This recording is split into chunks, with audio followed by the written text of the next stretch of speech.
हर मनुष्य निरंतर किसी ना किसी चीज़ के बारे में सोचता रहता है, उसे याद करता रहता है। दुकानदार को अपनी दुकान की याद आती रहती है, किसान को अपनी फसल की, नौकर को अपनी नौकरी की, मित्र को अपने साथी की, माँ को अपने पुत्र की और वैरी को अपने दुश्मन की।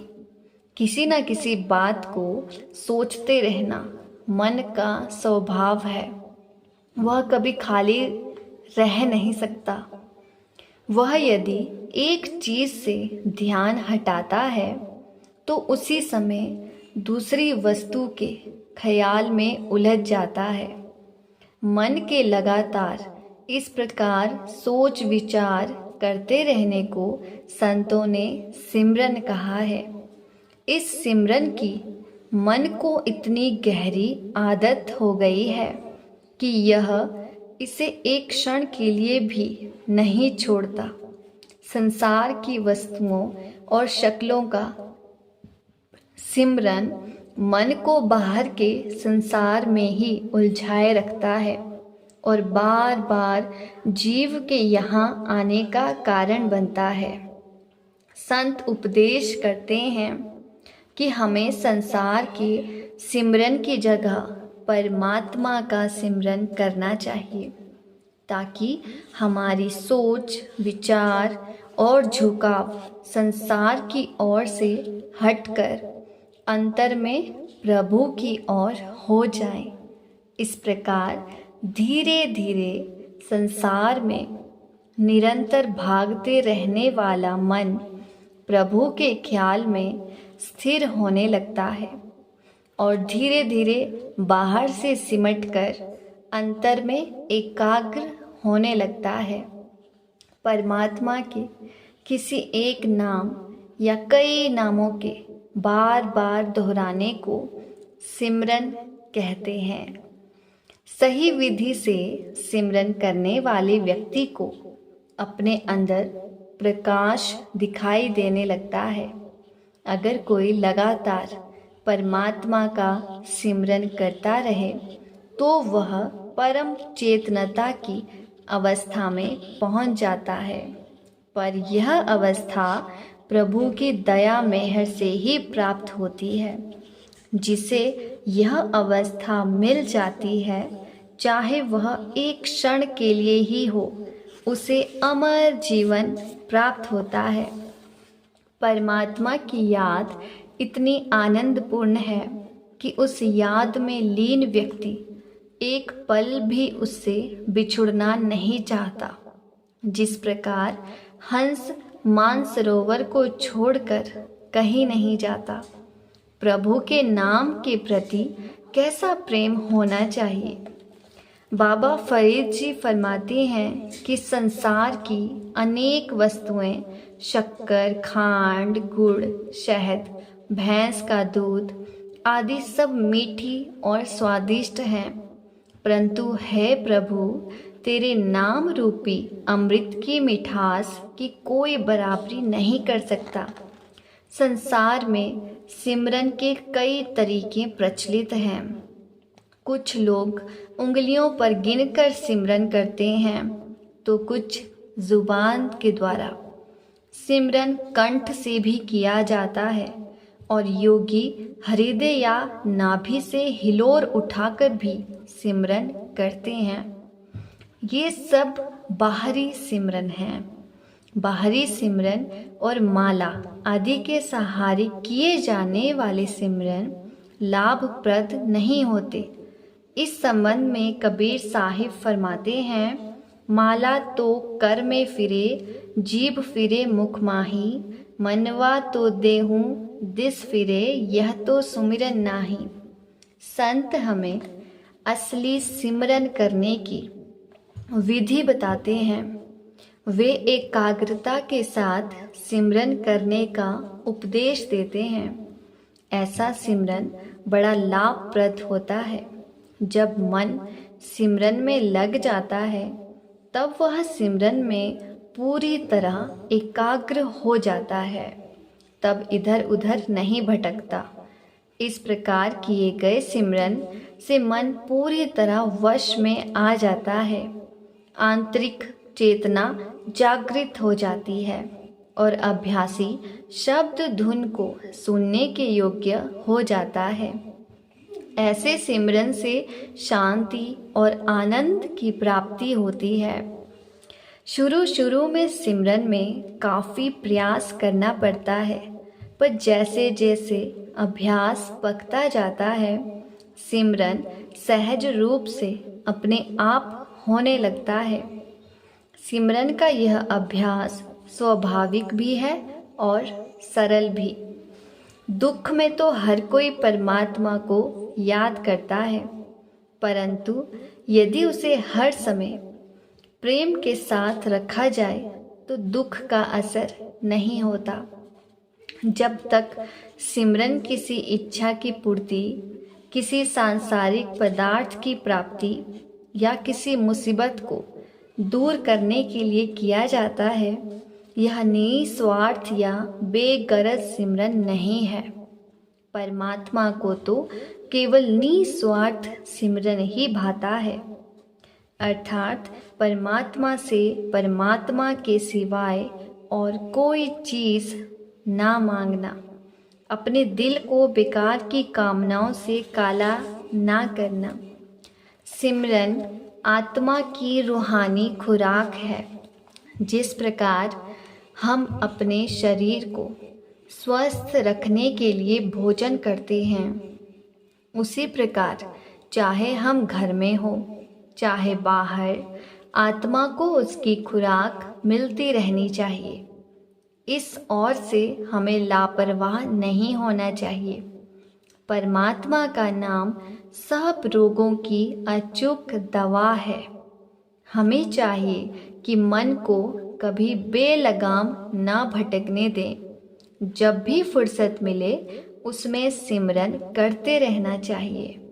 कई लोग अपने रोज के सांसारिक कार्य हाथ पैरों से करते हैं और उनका मन खाली रहता है।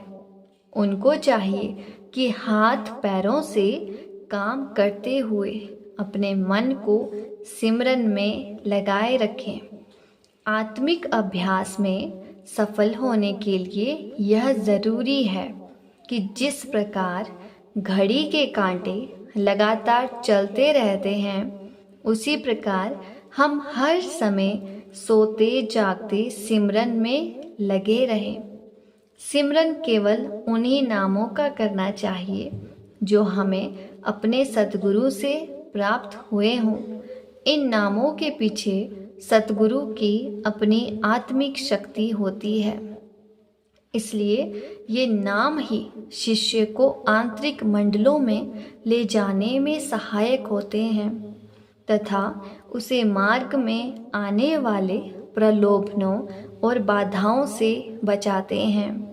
इन नामों का सिमरन शिष्य के लिए बाहर के संसार और अंदर के मंडल दोनों में लाभप्रद होता है। जो सत्संगी सतगुरु के आदेश के अनुसार जीवन बिताते हुए प्रेम और श्रद्धा के साथ सिमरन करता है, वह एक दिन अवश्य परमात्मा से मिलेगा। सिमरन करने की विधि सतगुरु नामदान के समय शिष्य को समझाते हैं। सिमरन की सफलता में सतगुरु के प्रति गहरे प्रेम और अटल विश्वास का बहुत बड़ा योग होता है। वास्तव में जितना अधिक प्रेम और विश्वास होगा, उतना ही अधिक सिमरन से लाभ पहुँचेगा। सतगुरु के बख्शे हुए नाम में अपार शक्ति होती है। पूरी श्रद्धा के साथ सिमरन किया जाए तो ऐसी अपार खुशी प्राप्त होती है कि अभ्यासी को अपने शरीर की सुध नहीं रहती और उसे होश आता है तो केवल अपने सतगुरु की उपस्थिति का। उस समय अभ्यासी को एक अकथनीय आनंद और शांति का अनुभव प्राप्त होता है। पूरी एकाग्रता प्राप्त करने तथा आत्मा को शब्द धुन के साथ जोड़ने की यही एकमात्र विधि है जो धीरे धीरे उसे परमपिता परमात्मा तक पहुंचाकर उसमें लीन कर देती है। यह स्वाभाविक है कि जब हम किसी वस्तु के बारे में सोचते हैं तो उसका रूप भी सामने आ जाता है। मनुष्य जब भी किसी वस्तु या व्यक्ति के बारे में सोचता है तो अपने आप ही उसका ध्यान भी करने लगता है। हमारा ध्यान अपने परिवार, बच्चों, घर, धन दौलत आदि में फैला हुआ है।